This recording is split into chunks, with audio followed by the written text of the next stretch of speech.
Hey guys, as we're about to roll into 2020 here, I wanted to share with you my Sony A7IV predictions. This camera, I believe, will come out probably mid 2020. And here's some of the things I think we'll see, and some of the things we would like to see, but probably won't. Starting off with a better EVF and rear screen. Sony's really held back in the A7 series cameras, mostly I'm sure to protect the line of the A9 and the A7R series, but they can't do that anymore. We're seeing too good of screens and EVFs coming out with Canon, Nikon, Fuji. They can't hold back. What I think we'll see is they direct the exact screen and EVF from the A9 or A7R into the A7IV, and those cameras on the next refresh will see a bump in resolution. I know Sony's been working on some crazy screen that everybody thinks will come out with the A7 III camera, A7S III, sorry. But either way, they can't hold this back. They gotta include it in the A7IV. Secondly, a bump in megapixel. 24 megapixels fine.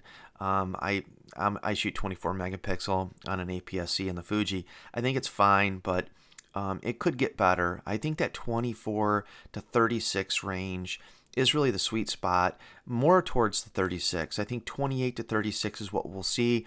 It just gives you a little bit more room for cropping and post work. I think this camera is really going to be targeted for the wedding portrait photographers, the workhorse camera, right? So if you want a crazy high resolution, you're going to get the A7R camera.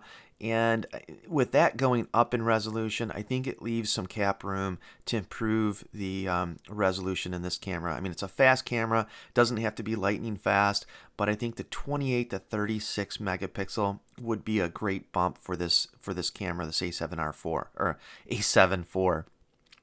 UHS, I think we have to see both card slots getting upgraded to the UHS just to clear the buffer a little faster, and especially if we see an upgrade or a bump in megapixel. An additional dial, again, going after that portrait wedding photographer. Textile, physical dials and buttons is really key. And I know the A9 has an additional dial, and it's big. I think Fuji is setting those courses up or setting up the competition to go in this direction, and I think we'll see an additional dial. I don't hear anybody talking about that. It's just a feeling I have, just because of where I think they're going with this camera in the market that they're trying to compete in. And we're at, if you think about it, guys, we're in a spot where all these cameras are great. The autofocus is great. The pictures are great. Resolution's great. It's those other things that matter, like the screen, EVFs, and I think the extra dial is just one of those things that the other camera manufacturers, I think, have lost sight of for a long time.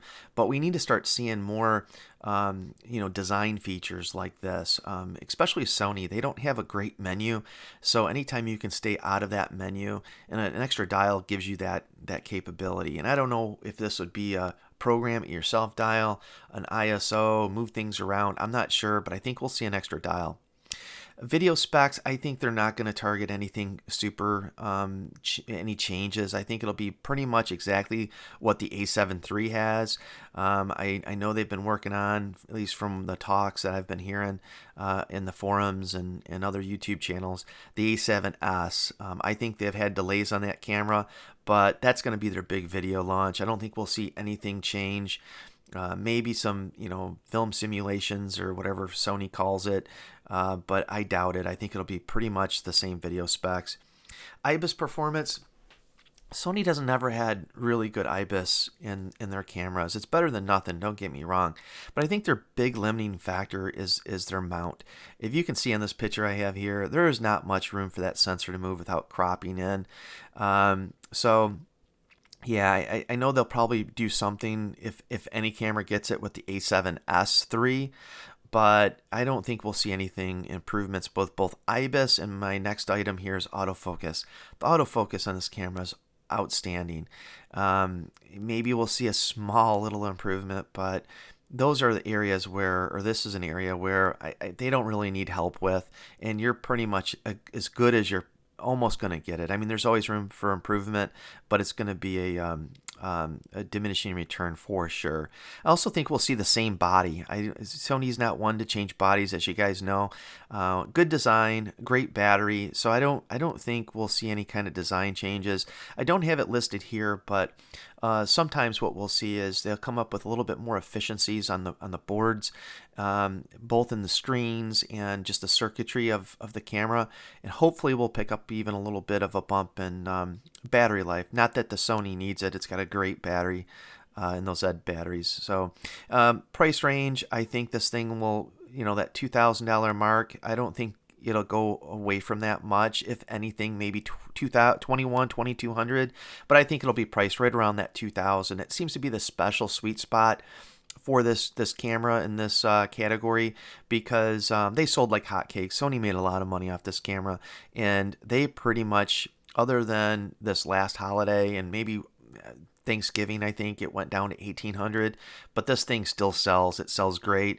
But I think a big part of that is because of the price. You get a lot of camera for the money, and I don't think they're going to mess with that. I think the A7 III will drop in price maybe to 1,600 and 16 or 16.99, and this thing will be right around $2,000. Some of the things that we want but won't see, I don't see them putting a flippy screen. If any camera gets it, it'll be the A7 or A7S III, the video centric camera. But I don't see them putting a flippy screen or even a better touch interface. Sony, they have a long heritage with touch interfaces, and it blows me away, and many others, that they can't figure out how to put a good interface when companies like Canon can just do it awesome. They knock it out of the park.